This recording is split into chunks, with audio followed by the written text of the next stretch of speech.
Amém, queridos? Mas, queridos, eu queria que vocês abrissem a Bíblia Sagrada no livro de Mateus, no capítulo de número 5. E nós vamos ler do versículo 1 ao 12. Por incrível que pareça, essa é a primeira vez que em 32 anos eu prego uma mensagem sobre as bem-aventuranças. E todo domingo é um desafio para o pastor, né? Para trazer uma palavra para a igreja. É um desafio muito grande, porque é uma grande responsabilidade, né? E essa semana eu senti no meu coração de que eu deveria hoje estar falando para vocês a respeito das bem-aventuranças, que é um texto muito conhecido, muito lido da palavra de Deus. Diz assim, na NVI: vendo as multidões, Jesus subiu ao monte e se assentou. Seus discípulos aproximaram-se dele e ele começou a ensiná-los, dizendo: bem-aventurados os pobres em espírito, pois deles é o reino dos céus. Bem-aventurados os que choram, pois serão consolados. Bem-aventurados os humildes, pois eles receberão a terra por herança. Bem-aventurados os que têm fome e sede de justiça, pois serão satisfeitos. Bem-aventurados os misericordiosos, pois obterão misericórdia.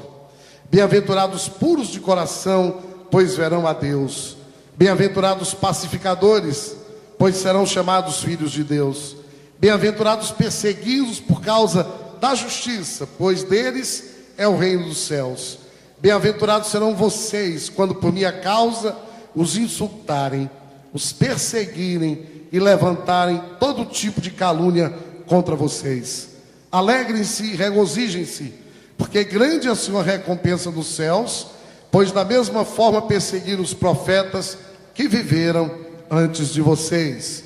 Pai bendito, nessa noite, tua palavra já foi lida aqui. E o Senhor sabe que eu meditei nessa palavra, escrevi uma série de informações aqui nessas páginas. Pai, é verdade que eu pesquisei sobre o assunto em várias Bíblias, na internet, orei, mas nessa hora, Pai, eu me encontro totalmente na tua dependência. E Deus, eu te peço que o Senhor possa usar a minha vida nessa noite, que o Senhor possa usar os meus lábios, que o Senhor possa usar essa mente, e que a tua palavra que está aqui, que o Senhor falou há 2000 anos atrás, de uma forma tão brilhante, de uma forma tão humilde, tão terna, tão meiga, estabelecendo os alicerces do reino, da ética do reino, que o Senhor possa usar hoje, Pai, para que essa mensagem possa ser comunicada e que haja edificação na vida dos teus filhos. Porque no nome de Jesus é que eu te oro, Senhor, e te agradeço. Amém, amém. Glória a Deus. Queridos, quem é que quer ser feliz aqui? Levante a mão. Oh, Jesus, eu também. Mas esse texto que nós lemos, ele faz parte do Sermão da Montanha, já que Jesus proferiu à beira do mar da Galileia, do lago. Nós estivemos lá quando fomos a Israel. Hoje tem uma igreja católica no local. E Jesus estava falando, e aquela multidão, ela tinha que entender, e Jesus tinha que falar a linguagem que aquele povo entendesse. Jesus estava falando para uma multidão que que tinha como base de felicidade a cultura greco-romana. E na cultura greco-romana, quem é que era feliz? Eram as pessoas culturalmente sábias, eram pessoas que tinham posses, eram pessoas que tinham influência, eram pessoas que tinham beleza física, assim como eu.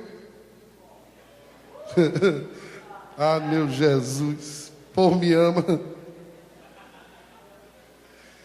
Então, ser feliz naquela época era tudo isso.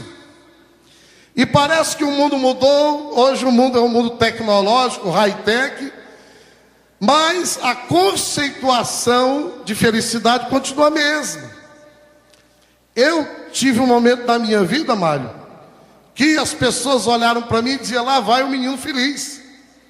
Porque eu tinha bens, eu tinha carrão, eu morava bem, eu me vestia bem, eu tinha uma boa profissão, eu estava 35 quilos mais magro, 40 quilos, eu tinha quase 25 anos a menos, mas eu estava tão infeliz dentro daquele carro que ninguém nem sabia como eu estava.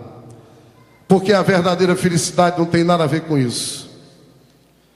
E era isso, foi para isso que Jesus fala aquela multidão.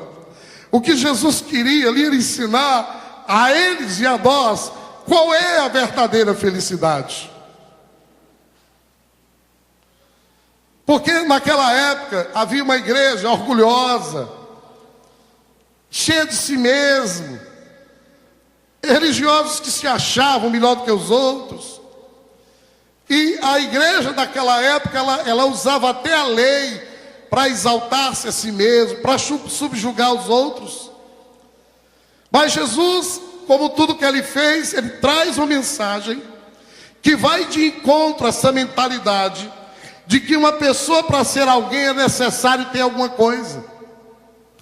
Para aquela cultura e a cultura dos nossos dias, Rafinha, para alguém ser alguma coisa, é preciso ter. E para você ser feliz, meu irmão, não precisa ser ter. É isso que Jesus está dizendo para nós nessa noite, através das bem-aventuranças. A ética do reino de Deus não é ter. A ética do reino de Deus é ser. Jesus não diz aqui que bem-aventurado é quem tem, bem-aventurado é quem é bonito, bem-aventurado, feliz e abençoado é quem tem um carrão, é quem tem um empregão, é quem tem sucesso. Não, Jesus está dizendo que feliz e abençoado é quem é. Essa é a ética do reino de Deus. É isso que a igreja tem que pregar. Essa é a verdadeira mensagem do Evangelho. Para Jesus, queridos, bem-aventurado, feliz e abençoado é quem está pleno, é quem está feliz independente das circunstâncias. Porque o segredo da felicidade não é naquele dia que todas as circunstâncias estarão conspirando ao nosso favor. Não, o segredo de ser feliz é quando Deus conspira para que Ele esteja em nosso favor. Porque o segredo da verdadeira felicidade, irmãos, é quando nós chegamos num nível em que nós dependemos exclusivamente de Deus e da sua provisão. Aleluia!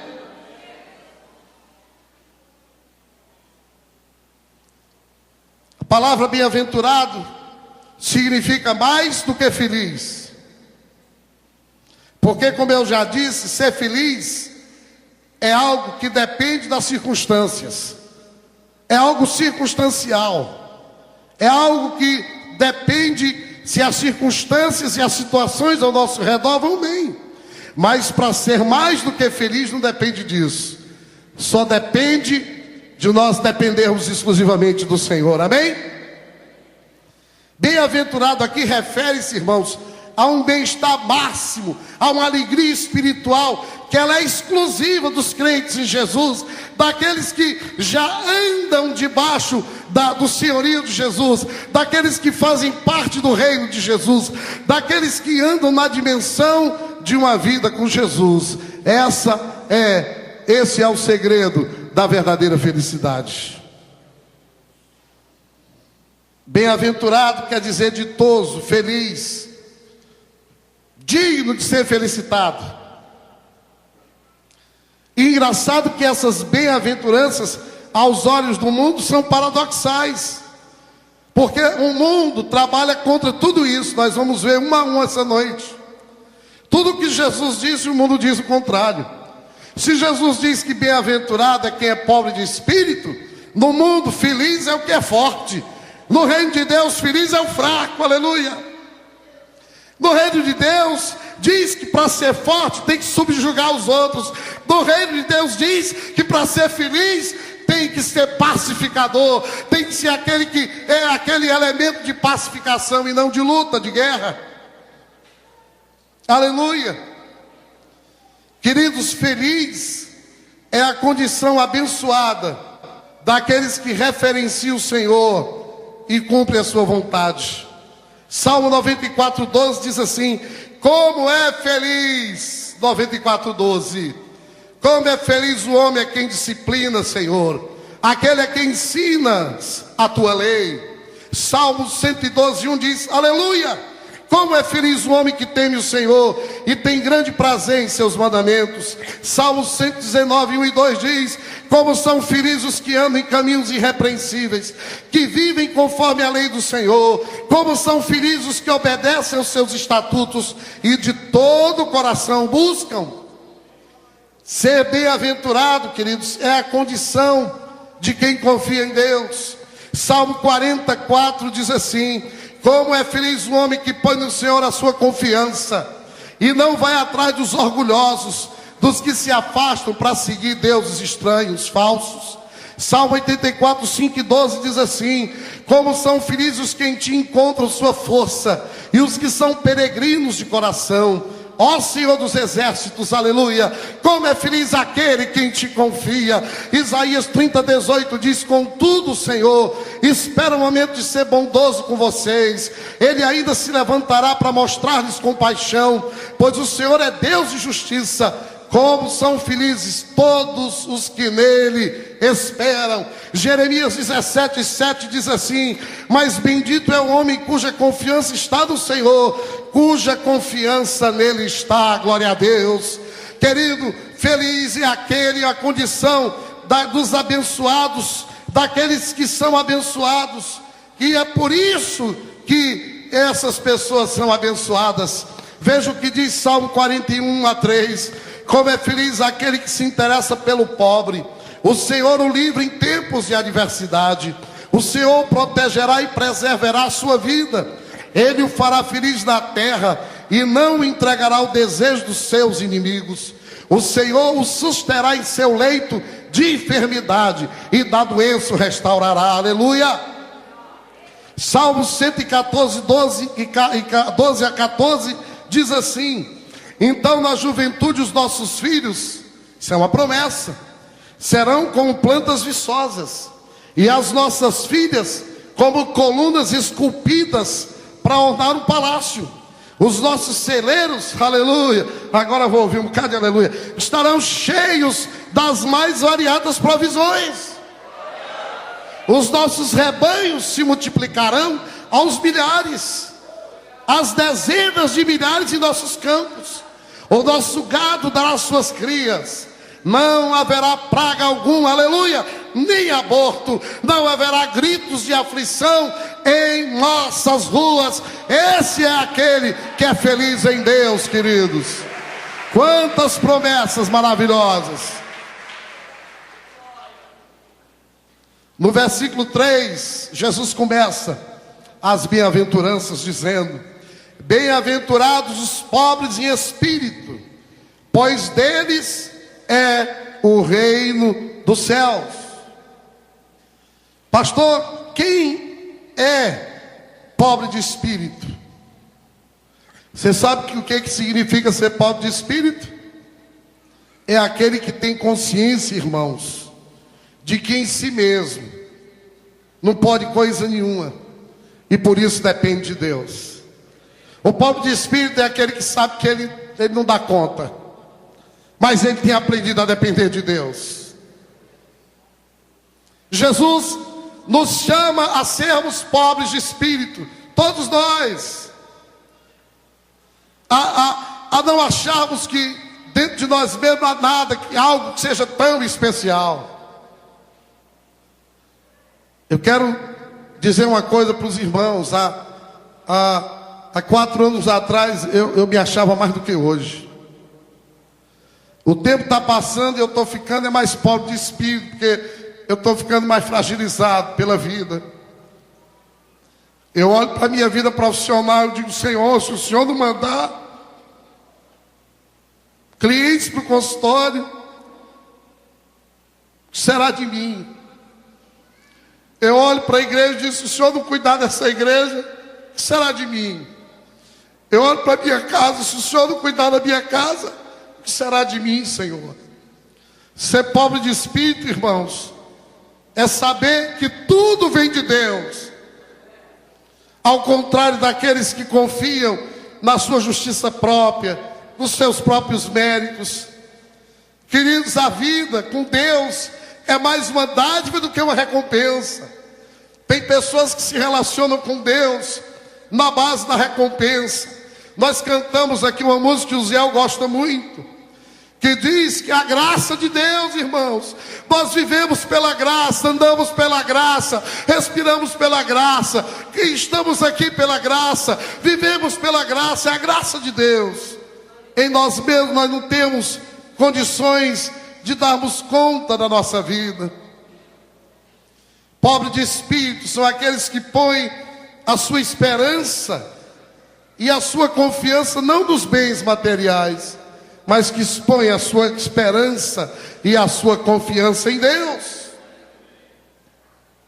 Mateus 25:34 diz assim: então o rei dirá aos que estiverem à sua direita: venham, benditos de meu Pai, recebam como herança o reino que lhe foi preparado desde a criação do mundo. Porque o reino de Deus é dos pobres de espírito. Você quer fazer parte do reino de Deus? Você tem que ser pobre de espírito. A Bíblia diz aqui: bem-aventurados os pobres de espírito, felizes os pobres de espírito, mais do que felizes os pobres de espírito, aqueles que não confiam em si mesmo, mas aqueles que depositam a confiança em Deus, porque é desses o reino dos céus. Jesus estava falando com uma geração de gente orgulhosa, Daniel. Uma geração que tinha aprendido errado, porque a religião ensinava errado. Ensinava e vivia errado, porque a gente não ensina. Aqui eu não estou ensinando nada. Se eu sair daqui e fizer tudo diferente, nós ensinamos falando, mas ensinamos mais vivendo. Era nesse contexto que Jesus disse que feliz de verdade é aquele que sabe que nada pode, mas que já entendeu que em Deus ele tudo pode. Querido, sozinho você não vai dar conta da sua vida, mas em Deus você é mais que vencedor. Em Deus você faz parte do reino.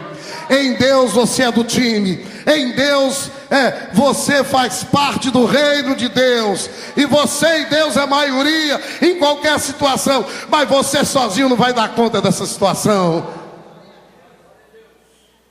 Esse é um dos segredos da felicidade. Não confiar em si mesmo, aprender a confiar só em Deus. Versículo 4, ele diz assim: bem-aventurados que choram. Oh, glória a Deus, aí eu gosto. Deixa aí no chão, porque fazia tempo que eu não chorava, eu ando tão chorão. Pois serão consolados, aleluia. Os que choram, os que sofrem. Sabe quem são os que choram e sofrem? Júlio, são as pessoas sensíveis. Meu irmão, você perdeu a capacidade de chorar? Pode deixar. Obrigado, meu amor, deixa aí. Obrigado, viu? Eu vou recompensar o seu esforço. Eu vou pegar, tá bom? Obrigado, viu, filho? Oh, obrigado. Bichinho. Então, queridos, os felizes são os que choram. O mundo diz que feliz é quem vive rindo. Ah, eu gosto desse Jesus, é paradoxal. Ele diz que quando a gente está chorando, a gente é feliz. Sabe por quê, irmãos? Porque o choro, ele é uma expressão da nossa dependência. O choro é uma expressão da nossa pequenez. O choro é a expressão da nossa incapacidade. O choro é o que nos torna humanos. E essa capacidade da gente se sensibilizar diante das situações da vida, diante das pessoas, gente, e sensíveis diante da pessoa de Deus. As pessoas que choram são aqueles que a vida não endureceu, que as circunstâncias não endureceram, que o passado não conseguiu endurecer. As pessoas que choram, elas sentem dor pelos seus pecados, elas estão sensíveis à voz de Deus. Por isso é que recebe o consolo do Espírito Santo de Deus. Aleluia. Por isso é que eu gosto de chorar mesmo. Às vezes eu entro em crise porque eu não estou chorando. Se eu não estou chorando é porque alguma coisa errada há. Há tanto para a gente chorar. Agora, infelizmente, irmãos, o pecado nos torna insensíveis em relação a Deus e também em relação ao próximo. Mas há para aqueles que choram, para aqueles que pranteiam, para aqueles que sofrem, para aqueles que não perderam a capacidade de chorar e de prantear uma promessa de Deus aqui, serão consolados. Salmo 126, 5 e 6 diz assim: aqueles que semeiam com lágrimas, com cânticos de alegria colherão. Aquele que sai chorando enquanto lança a semente, voltará com cantos de alegria, trazendo seus feixes. Aleluia! Isaías, isso é lindo demais. 61, 2 e 3. Isaías 61, 2 e 3 diz assim: que Jesus veio para proclamar o ano da bondade do Senhor, quer dizer, o dia da salvação e o dia da vingança do nosso Deus, que é o dia da redenção final, para consolar todos os que andam tristes. Jesus veio para fazer isso. Diga assim: você também veio para fazer isso. A igreja também veio para fazer isso.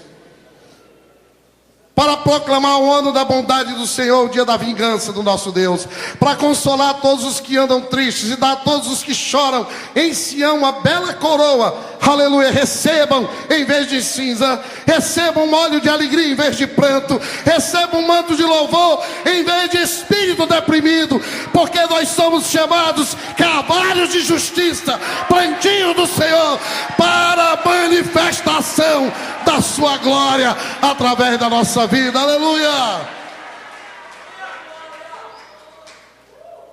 Jesus, nós e a igreja, todos nós fomos chamados para vivermos nessa dimensão. Salmos 49, 13 diz assim: gritem de alegria aos céus, regozijem-se, ó terra, irrompam em canção, ó montes, pois o Senhor consola o seu povo e terá compaixão de seus afligidos. Jeremias 31, 13 diz: então as moças dançarão de alegria, como também os jovens e os velhos. Transformarei o lamento deles em júbilo, e lhes darei consolo e alegria em vez de tristeza. Apocalipse 7,17 diz assim: pois o Cordeiro que está no centro do trono será o seu pastor, ele os guiará às fontes de água viva, e Deus enxugará dos seus olhos toda lágrima. É uma promessa de Deus, que as lágrimas dos que choram serão enxugadas, que aqueles que choram e sofrem serão consolados pelo nosso Deus. Aleluia. Versículo 5 ainda há outra categoria de felizes. Felizes são os humildes, que também tem uma tradução que diz os mansos. E aí eu comecei a entender mais o que é um homem manso. Porque existe a diferença entre mansidão e frouxura. Existe uma dimensão, uma confusão entre ser manso e ser frouxo. Deus não chamou ninguém para ser frouxo. Crente é valente no bom sentido da palavra, mas é manso, porque é humilde. Esses receberão a terra por herança. No original diz assim: esses receberão tudo que Deus tem prometido. Os humildes recebem o que Deus promete. Deus tem promessa na sua vida, querido. Há uma condição para que essas promessas aconteçam.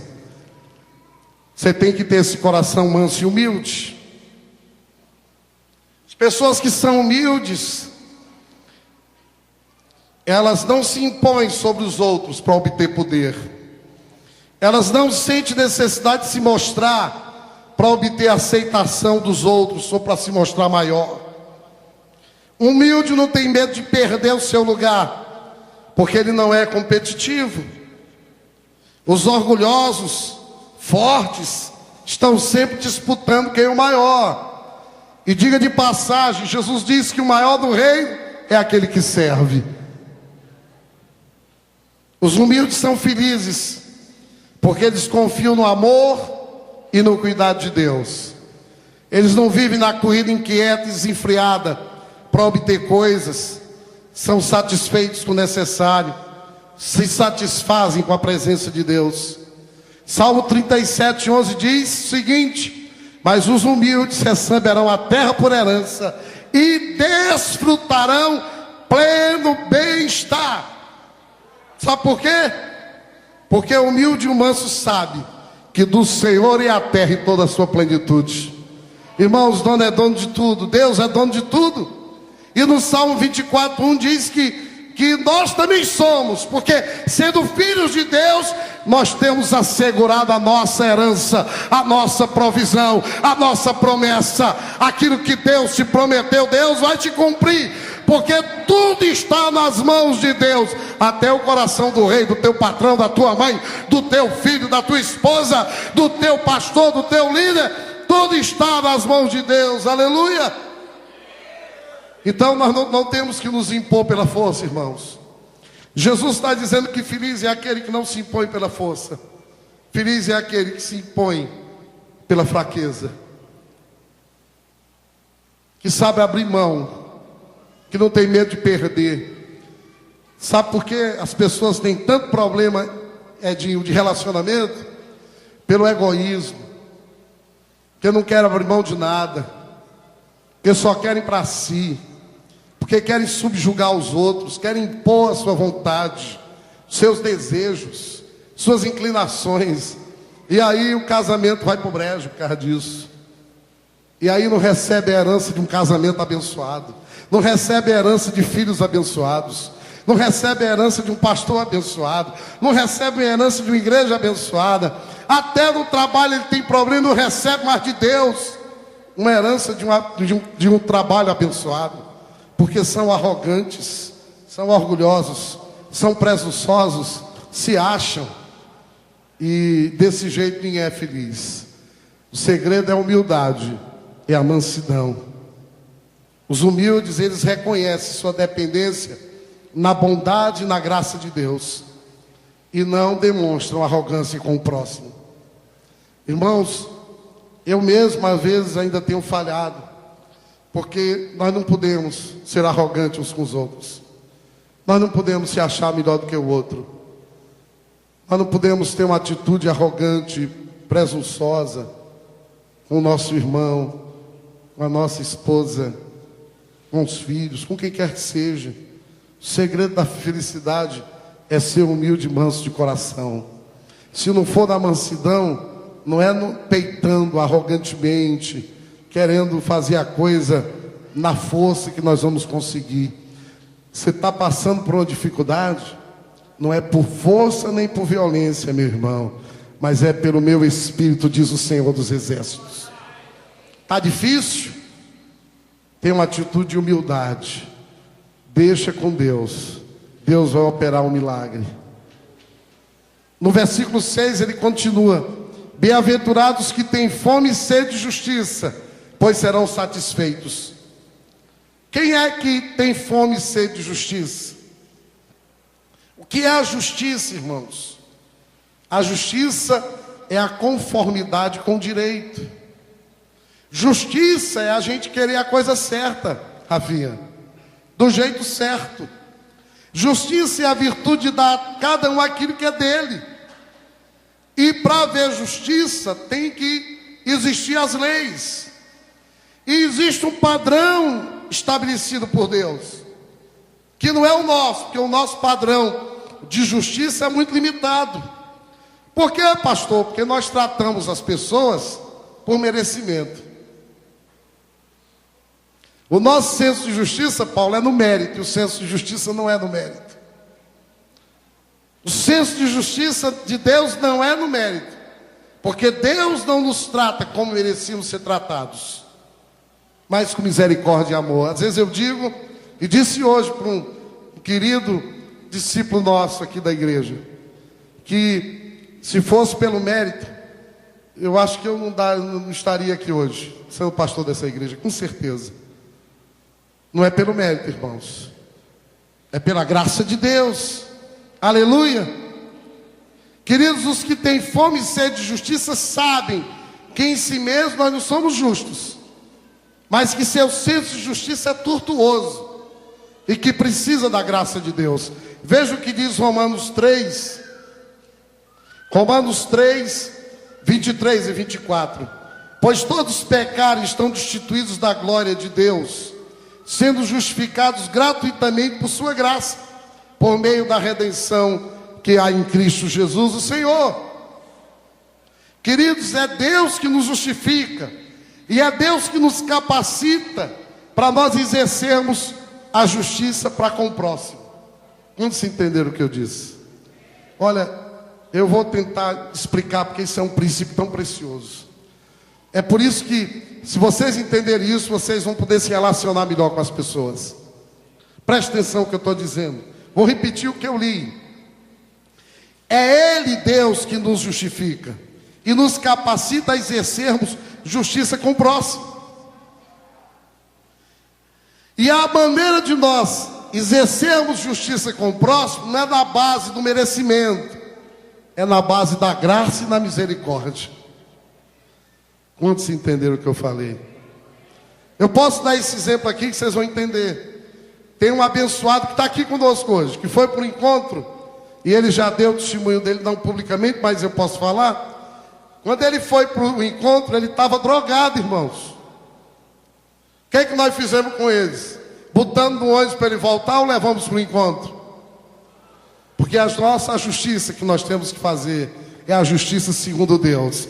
É aquela justiça que dá sempre a última chance. Aquela justiça que sempre tem um coração reconciliador. É aquela justiça que a gente é capaz de olhar o outro sob a ótica de Deus. Porque quando Deus olha um pecador, quando Deus olha um alcoólatra, um drogado, um viciado, Deus não olha com olhar acusador. Ele olha com olhar perdoador. Aleluia. Pode aplaudir a Jesus. Tem sede de justiça? Você vai ser saciado, queridos.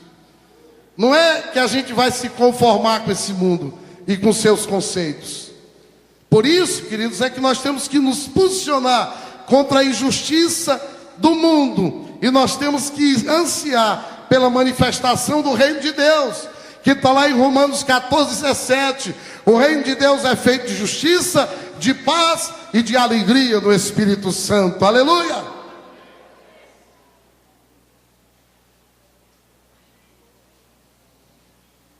Versículo 7 diz assim: felizes e abençoados, bem-aventurados os misericordiosos, pois obterão misericórdia. Oh, Jesus! Isso é outro princípio maravilhoso para ser feliz. Quem quer ser feliz no casamento aqui, levante a mão. Vai ter que exercitar esse princípio todo dia da misericórdia. Porque ninguém que vai casar com Jesus. Você vai casar com uma pessoa que tem falhas e defeitos. Você vai casar com alguém que vai falhar. Você vai casar com alguém que você vai ter vontade de jogar pela janela às vezes. Mas nesse dia você vai ter que abrir a Bíblia aqui no versículo 7 do capítulo 5 de Mateus. Quantos estão entendendo o que eu estou dizendo? Queridos, os misericordiosos. O que é misericórdia? Quando a gente dá a alguém aquilo que a pessoa deixa de dar aquilo que ele merecia. Isso é misericórdia. O cara merecia uma pancada na cabeça, a gente dá um ramo de flores. Ou não é assim? Ou tem alguém aqui tão perfeito que não vai errar essa semana? Hoje mesmo eu falei para uma pessoa que eu amo muito: tenha misericórdia de mim, porque eu ainda estou falhando. Queridos, os misericordiosos sabem o quanto foram perdoados por Deus, e por isso disponibilizam perdão. Este é o fruto de uma vida no Espírito. Nós só conseguiríamos ser misericordiosos se nós enxergarmos as pessoas sob a ótica de Deus. Quantos estão entendendo o que eu estou dizendo? Nós só podemos exercitar misericórdia, você, minha irmã, que seu marido ainda não é crente, que numa hora dessa chegou do futebol, ou então está tomando a cervejinha do domingo, que quando você chega em casa, ele pragueja desde a hora que você entra até a hora que você consegue dormir. Você tem que usar de misericórdia com ele. Tiago 2,13 diz assim: porque será exercido juízo sem misericórdia sobre quem não for misericordioso, porque a misericórdia, aleluia, ela triunfa sobre o juízo. E eu não poderia deixar de ler esse texto aqui mesmo, já não adianta da hora que nós começamos um pouquinho atrasados, mas esse texto que tem 21 para 35, dá 14 versículos. Eu quero ler com vocês Mateus 18, 21 a 35. Mateus 18, de 21 a 35. Diz assim: então Pedro aproximou-se de Jesus e perguntou: Senhor, quantas vezes deverei perdoar meu irmão quando ele pecar contra mim? Até 7 vezes? Jesus respondeu: eu lhe digo, não até 7, mas até 70 vezes 7. Por isso o reino dos céus, aí ele conta a parábola, como um rei que desejava acertar contas com seus servos. Quando começou o acerto, foi trazido à sua presença um que lhe devia uma enorme quantidade de prata. Como não tinha condições de pagar, o Senhor ordenou que ele, sua mulher, seus filhos e tudo que ele possuía fossem vendidos para pagar a dívida. O servo prostrou-se diante dele e lhe implorou: tem paciência comigo, e eu te pagarei tudo. O senhor daquele servo teve compaixão dele, cancelou a dívida e o deixou ir. Mas quando aquele servo saiu e encontrou um de seus conservos, que lhe devia 100 denários, agarrou e começou a sufocá-lo, dizendo: pague-me o que me deve. Então seu conservo caiu de joelhos e implorou-lhe: tenha paciência comigo, eu lhe pagarei.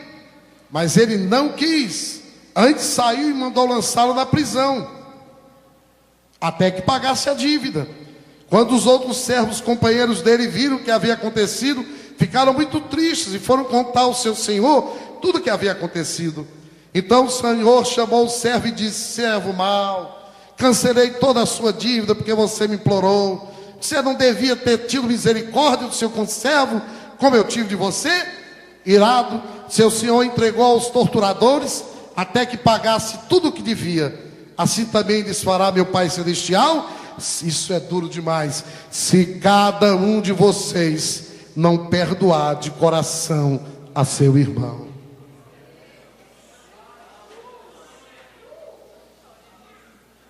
Preciso comentar, irmãos? Não.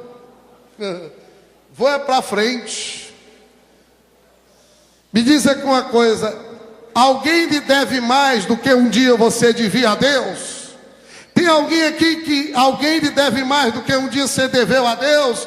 Querido, você merecia o inferno, eu e você. Nós merecíamos uma vida medíocre, infeliz, tacanha.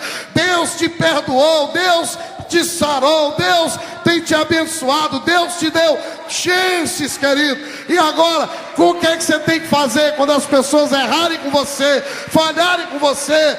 Você tem que fazer a mesma coisa que Deus fez contigo. Você deve perdoar. Seja seu marido, seja sua esposa, seja seu filho, seja seu pastor, seja quem quer que seja. Quantas vezes? Tantas quantas vezes precise.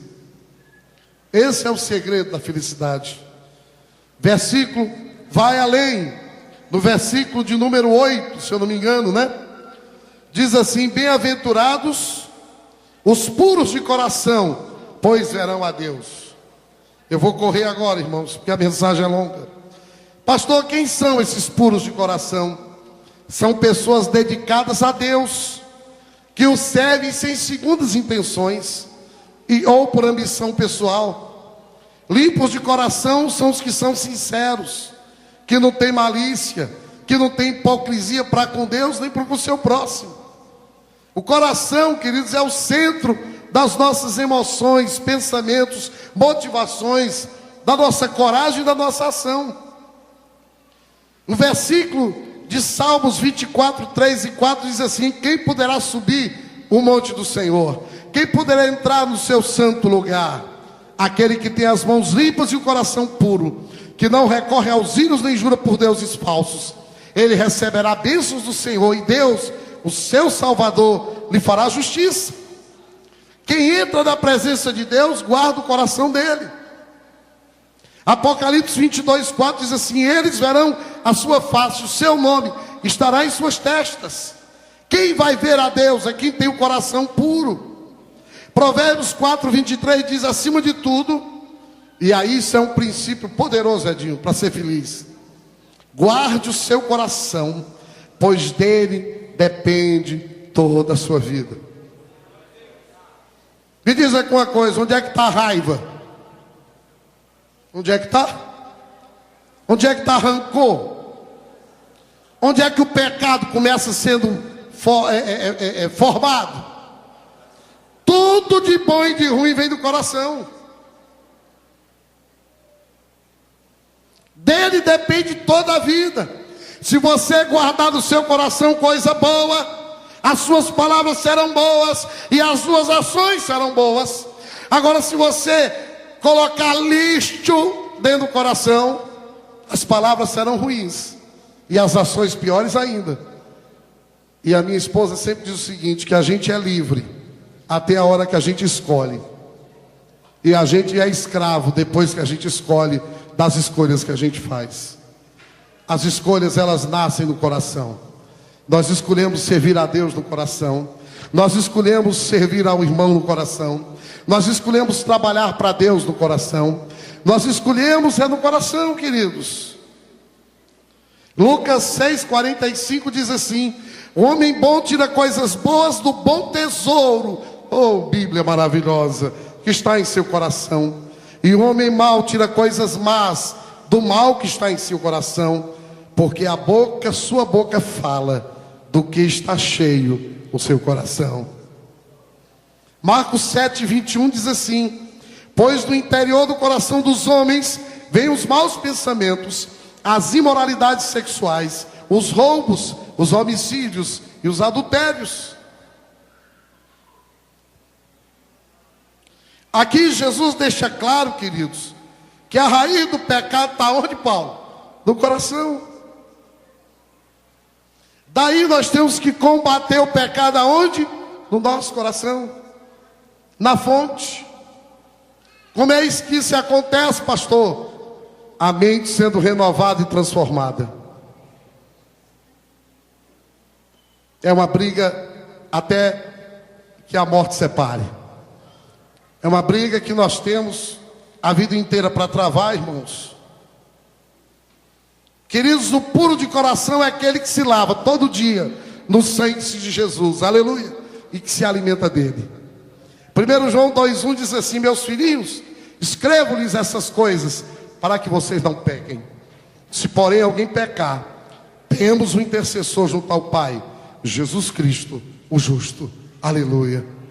Eu tenho dito, vez após vez, que eu tenho pedido a Deus, para Deus guardar meu coração.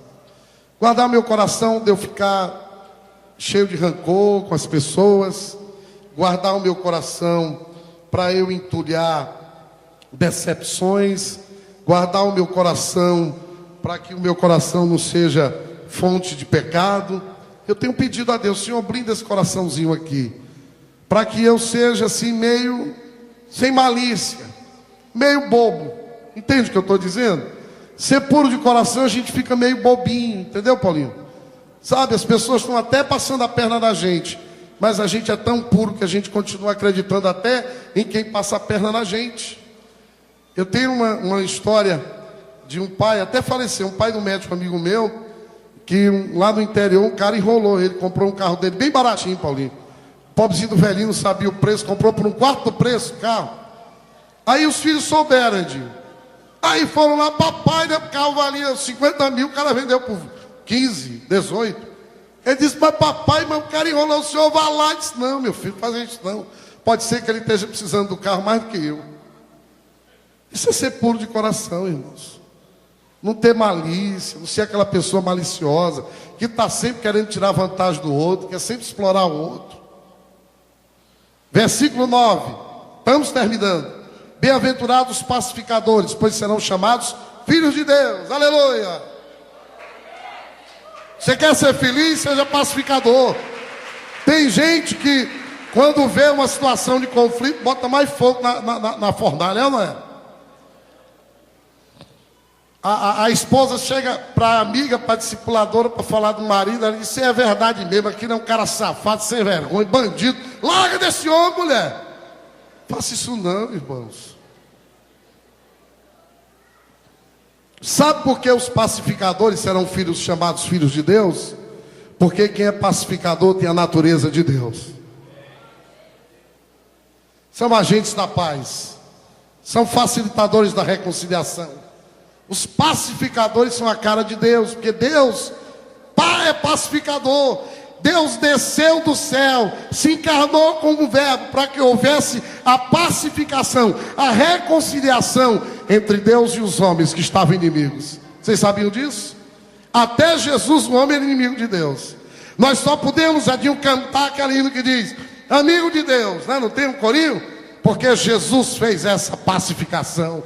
Porque Ele foi na cruz ali no Calvário. E quando Ele morreu ali e ressuscitou, Ele fez a reconciliação. Ele fez a pacificação. Ele deu a condição para que qualquer homem nascido na terra possa se reconciliar com Deus nos céus. Aleluia. Queridos, os pacificadores descem até aqueles que precisam de reconciliação, e são pessoas que trazem a paz. O ir de pregai é apresentar Jesus aos perdidos e anunciar essa paz. Efésios 2, 14 e 18 diz assim: pois Ele é a nossa paz, o qual de ambos fez um e destruiu a barreira, um mundo de inimizade, anulando em seu corpo a lei dos mandamentos expressa em ordenanças. O objetivo dele era criar em si mesmo, dos dois, um novo homem, fazendo a paz e reconciliar com Deus os dois em um corpo só, por meio da cruz, pelo qual ele destruiu a inimizade. Ele veio e anunciou paz a vocês que estão longe e paz aos que estavam perto, pois por meio dele, tanto nós como vocês temos acesso ao Pai por meio do Espírito. Jesus, queridos, é a nossa paz. E os pacificadores é aqueles que promovem a paz e que, não depender deles, pessoas que trabalham pela paz. Aleluia. Romanos 12, 18 diz assim para você, meu irmão, que faz 2000 anos que brigou com o vizinho e ainda está com raiva dele. Gente, tem crente assim, aqui na Igreja Plenitude, mas tem crente que diz assim: pastor, eu perdoo, mas não esqueço. Perdoou não, porque o perdão envolve esquecer. Em perdão envolve você dar uma nova chance para o outro, Paulo. Perdão é fazer o caminho de volta com as pessoas e com Deus. Isso é que é perdão. Perdoar é quando eu resolvo ir e dizer: meu irmão, passei uma borracha, está tudo do mesmo jeito, vamos recomeçar. Eu resolvi perdoar você, e agora eu quero começar de novo com você. Aleluia. Para esses que não querem perdoar, a Bíblia diz assim, Romanos 14, 19, Romanos 12, 18: façam todo o possível para viver em paz com todos. Tudo possível para ter paz, irmão, com todo mundo. Tem gente, Paulinho, que faz o possível para arranjar uma briga, né? Diz assim: eu dou um boi para não entrar, mas quando eu entro eu dou uma boiada para não sair. Meu irmão, deu uma boiada para não brigar, deu uma boiada para amar, deu uma boiada todinha para você. Se essa pessoa que é um pacificador, se é alguém que não bota fogo na fornalha, nem lenha no fogo. Quando alguém chegar falando mal do seu pastor, diga assim: mas ele não é assim. Vai lá conversar com o bichinho que você vai ver que ele não é assim. Quando alguém vier falar mal do seu discipulador, diga: mas ele não é assim. Não bota fogo na fornalha não, irmão. Amém? Queridos, nós devemos cultivar a paz entre nós. Quando nós agimos assim, nós refletimos o caráter do Pai Celeste. E nós somos chamados filhos de Deus. Romanos 14, 19. Por isso, esforcemo-nos em promover tudo quanto conduz à paz e à edificação mútua. Hebreus 12, 14 diz: esforcem-se para viver em paz com todos e para serem santos. Sem santidade, ninguém verá a Deus. E por fim, versículo 10, 11 e 12. Glória a Deus, né, irmãos? Chegando o fim. Aleluia. Mas fazia, sabe quantas semanas que eu não pregava? 3 semanas que eu não pregava, irmãos. Eu viajei para Maceió, depois a pastora pregou, Angélica pregou, Daniel pregou. E até o fim do ano, pelo menos uma vez por mês, um dos nossos discípulos amados vão estar pregando aqui. Que eu estou precisando de vez em quando descansar aí no banco e ouvir também. Bem-aventurados os perseguidos por causa da justiça, pois dele é o reino dos céus. Bem-aventurados serão vocês quando por minha causa os insultarem, os perseguirem e levantarem todo tipo de calúnia contra vocês. Alegrem-se e regozijem-se, porque grande é a sua recompensa nos céus, pois da mesma forma perseguiram os profetas que viveram antes de vocês. Queridos, nós somos felizes quando nós somos perseguidos por causa da justiça, em fazermos a coisa certa.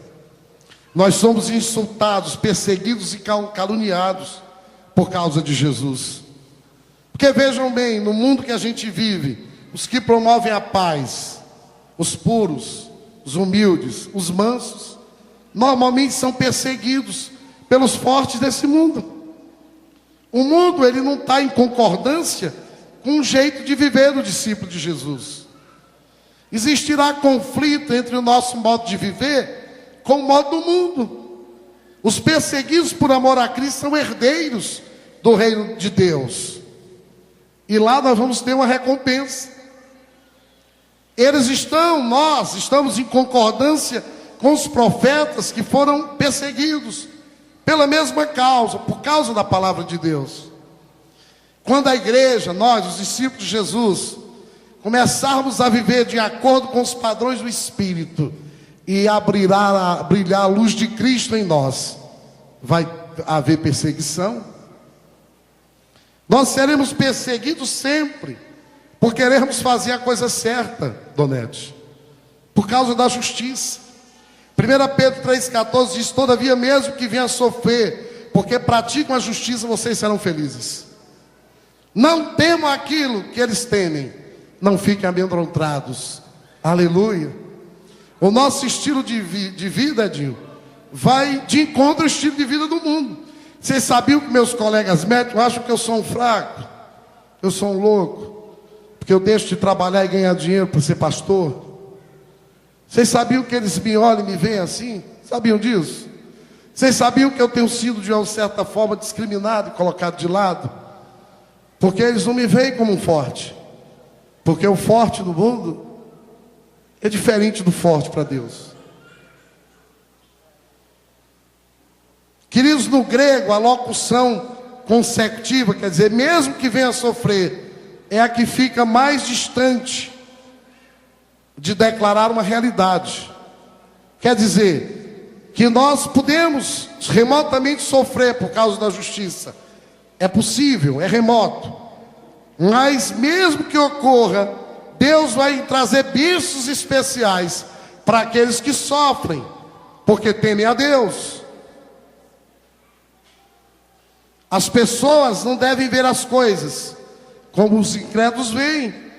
Não devem julgar as coisas de maneira mundana, nem ter medo dos inimigos de Deus. Pelo contrário, nós não temos que temer o homem. Você, meu irmão, onde você trabalha, que o teu patrão vai te pedir para tu roubar, não roube não. Entende o que eu estou dizendo? Faça o que é certo. Não tenha medo de perder o emprego. Tema a Deus se você fizer o errado. Porque se você fizer o certo, você vai ser abençoado.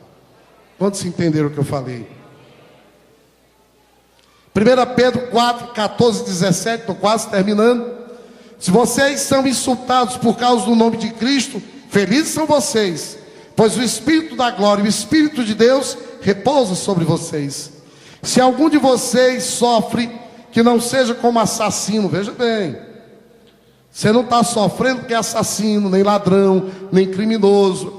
Pedro está dizendo, ou como quem se intromete em negócios alheios. Contudo, se sofre como cristão, não se envergonhe, mas glorifique a Deus por meio desse nome. Pois chegou a hora de começar o julgamento pela casa de Deus. E se começa primeiro conosco, qual será o fim daqueles que não obedecem ao Evangelho de Deus? Qual é o fim de um patrão que manda você roubar? É a bancarrota. Mas qual é o fim daquele que teme a Deus, Paulinho? É de sempre estar por cima e não estar por baixo. Porque a nossa condição não é ser cauda, é ser cabeça, irmãos, em Jesus Cristo Senhor. Por fim, eu lembro daquele texto em que Pedro e João curou um aleijado na Porta Formosa. E foram levados ao tribunal mais importante da época. E ali, o Pedro, vacilão de antes, chamaram ele e disseram, faz o seguinte, não anuncia mais esse evangelho, eu vou deixar vocês ir, não vou prender, mas para de falar esse evangelho. Atos 4, 18 e 20, veja o que Pedro falou. Então, chamando-os novamente, ordenaram-lhes que não falasse nem ensinasse em nome de Jesus. Mas Pedro e João responderam, julgue os senhores mesmos, se é justo aos olhos de Deus, obedecer aos senhores ou a Deus.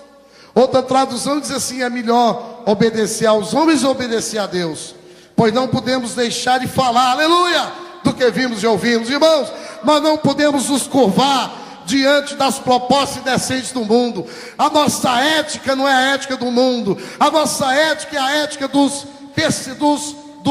que tem um coração puro. A nossa ética é a ética dos pacificadores. A nossa ética é a ética daqueles que têm um espírito pobre. A nossa ética é dos misericordiosos. Aleluia! Isaías 8,13 diz assim, o Senhor dos exércitos é que vocês devem considerar santo, a Ele é que vocês devem temer, dele é que vocês devem ter pavor. Você não precisa ter medo do homem, querido, você tem que temer a Deus. A Bíblia diz que o princípio da sabedoria é temer a Deus.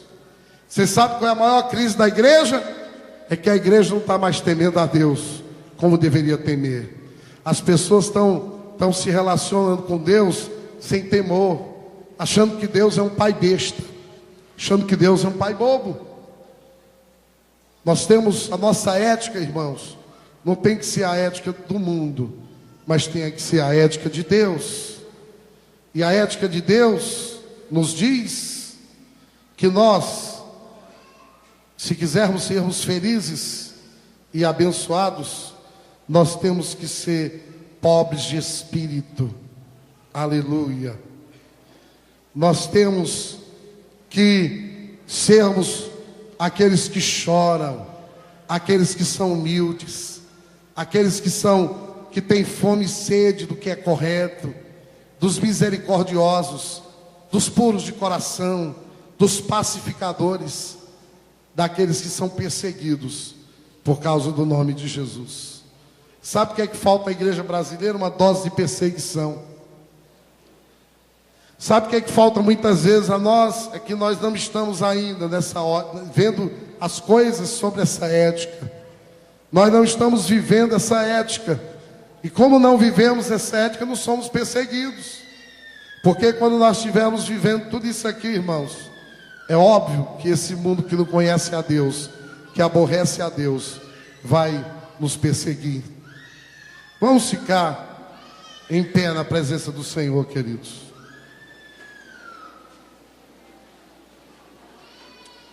Aleluia. Eu queria encerrar a nossa celebração lendo com vocês de novo esse texto, amém?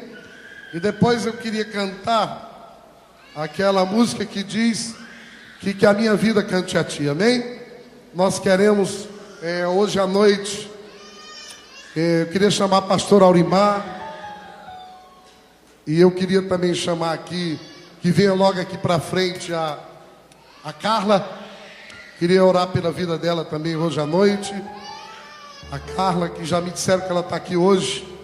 Depois, nós já tivemos orando, Carla, há 15 dias atrás, pela sua vida. Mas eu queria que você viesse aqui, minha irmã, porque eu queria orar pela sua vida, amém? Mas eu queria, bota o texto aí de Mateus capítulo 5. Eu queria encerrar nós lendo em uníssono esse texto, amém? E depois nós vamos adorar o Senhor.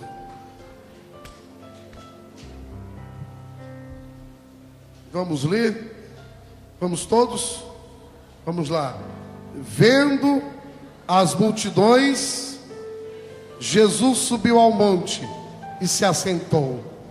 Seus discípulos, vamos lá, gente, aproximaram-se dele, e ele começou a ensiná-los, dizendo: bem-aventurados pobres em espírito, pois dele é o reino dos céus. Bem-aventurados que choram, pois serão consolados. Bem-aventurados humildes, pois eles receberão a terra por herança. Bem-aventurados que têm fome e sede de justiça, pois serão satisfeitos. Bem-aventurados misericordiosos, pois obterão misericórdia. Bem-aventurados puros de coração, pois verão a Deus. Bem-aventurados pacificadores, pois serão chamados filhos de Deus. Bem-aventurados perseguidos por causa da justiça, pois deles é o reino dos céus. Bem-aventurados serão vocês quando, por minha causa, os insultarem, os perseguirem e levantarem todo tipo de calúnia contra vocês. Alegrem-se e regozijem-se, porque grande é a sua recompensa dos céus, pois da mesma forma perseguiram os profetas que viverem antes de vocês. Queridos, que essa seja a nossa oração, que essa seja a nossa ética, que esse seja o nosso legado aqui na terra, amém? Vamos adorar o Senhor, aleluia. Aleluia. Pastor Aulimar já está ali.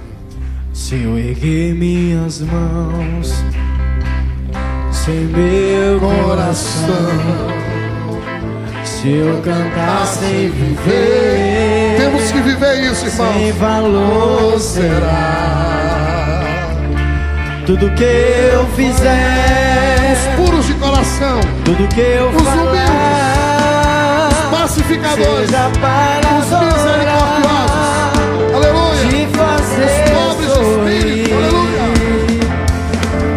Que minha vida cante a ti, que minha vida cante a ti. Eu quero demonstrar tua vida em mim e te fazer sorrir. Que minha vida cante a ti. Oh, oh, hey.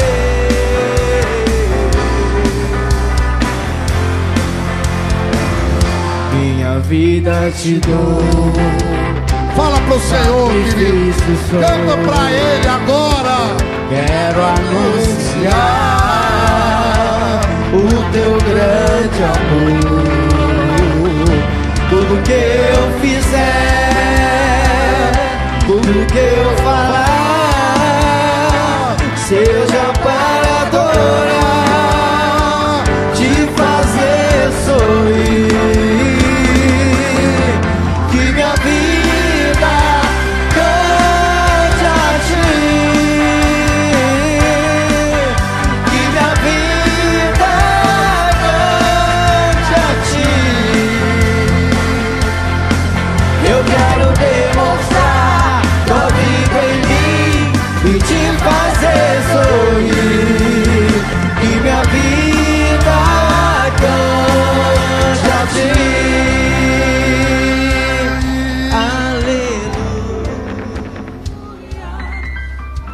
Aleluia.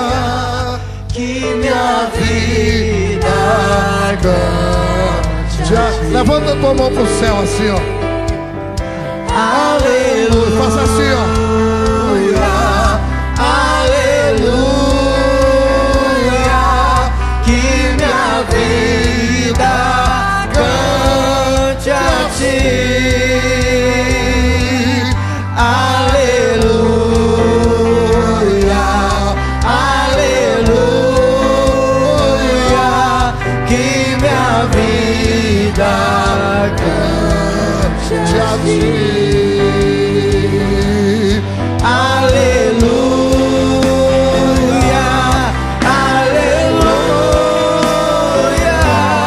que minha vida cante a ti. Que minha vida cante a ti. Que minha vida cante a ti. Eu quero demonstrar tua vida em mim e te fazer sorrir. Que minha vida cante a ti. Pai bendito, eu quero te louvar por essa palavra. Pai querido, que nós sejamos, a nossa oração é que sejamos pobres de espírito.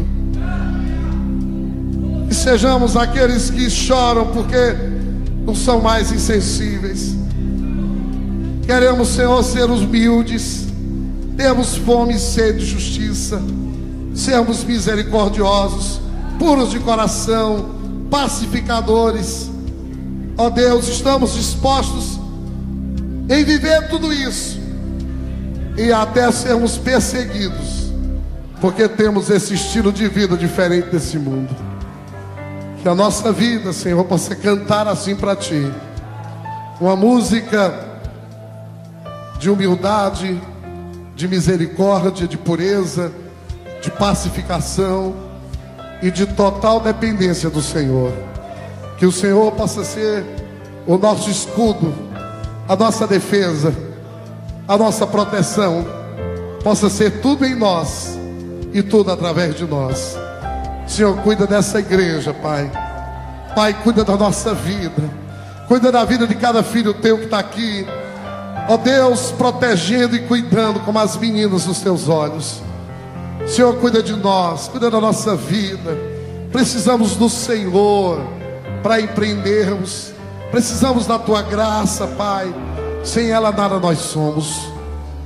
Que nessa noite saiamos daqui, Pai, Jesus, cheios de Jesus, mais humildes, mais misericordiosos, mais pobres de espírito, mais pacificadores, mais sedentos de justiça. Que essa seja a nossa canção e que essa canção seja a nossa vida. Eu te peço isso em nome de Jesus. Amém. Dê uma salva de palmas para Jesus. Vem cá, queridos. Pode vir aqui, sim, todos vocês. Queria só que os irmãos ficassem mais um segundinho. Pode ficar em pé mesmo, que nós vamos orar. Nós queremos hoje, todos nós. A Bíblia diz que quando um chora, todos choram, né? Não é assim? Né? Ou não é?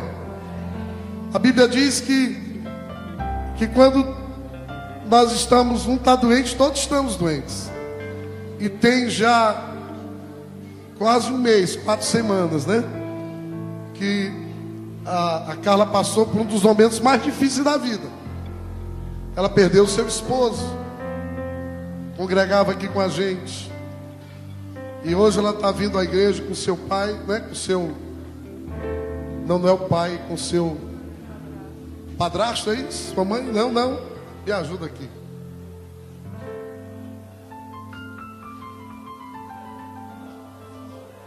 Tá bom, entendi. Tá bom, queridos. Uma força, obrigado. Mas está aqui com a sua família, amém? E nós não podíamos receber hoje a Carla de outra forma. Nós temos que receber ela com todo amor, com toda graça. Eu sei que muitos de vocês não tiveram oportunidade de dar um ombro para ela chorar, de se solidarizar com ela. Mas essa é a oportunidade que nós temos quanto igreja, essa é a nossa destinação. A Bíblia diz que nós temos que chorar com quem chora. Porque eu digo sempre o seguinte: não me convide para uma festa, pode ser que eu não vá, mas todo cristão tem que estar na dor e no luto, porque é na dor e no luto que nós precisamos um dos outros. Na festa todo mundo vai, né? Vai até quem não foi convidado, é ou não é?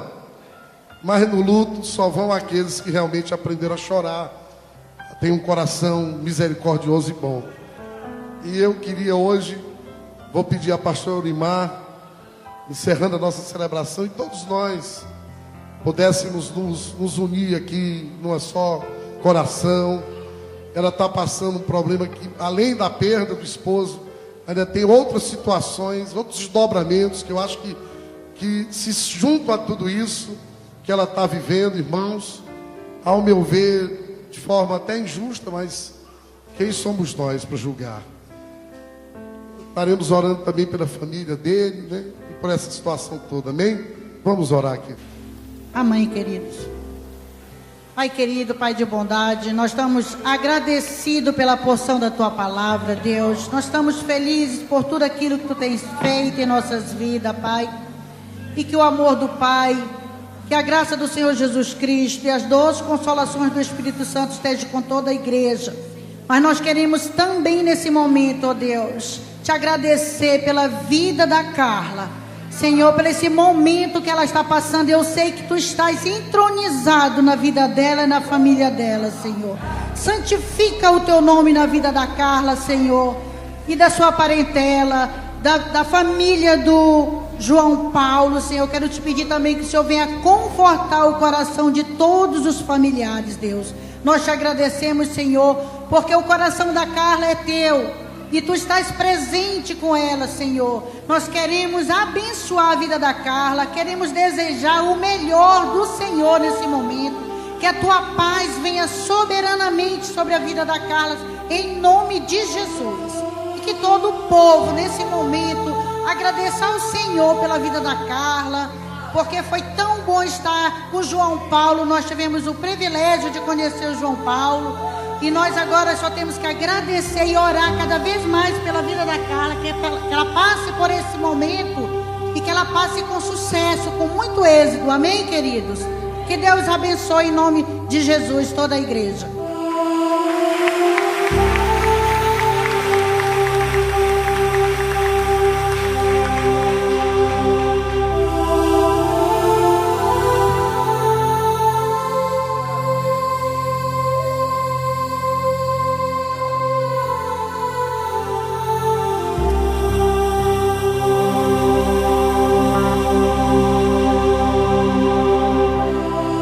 Deus abençoe os irmãos. Vão na paz do Senhor e na força do seu poder. Amém?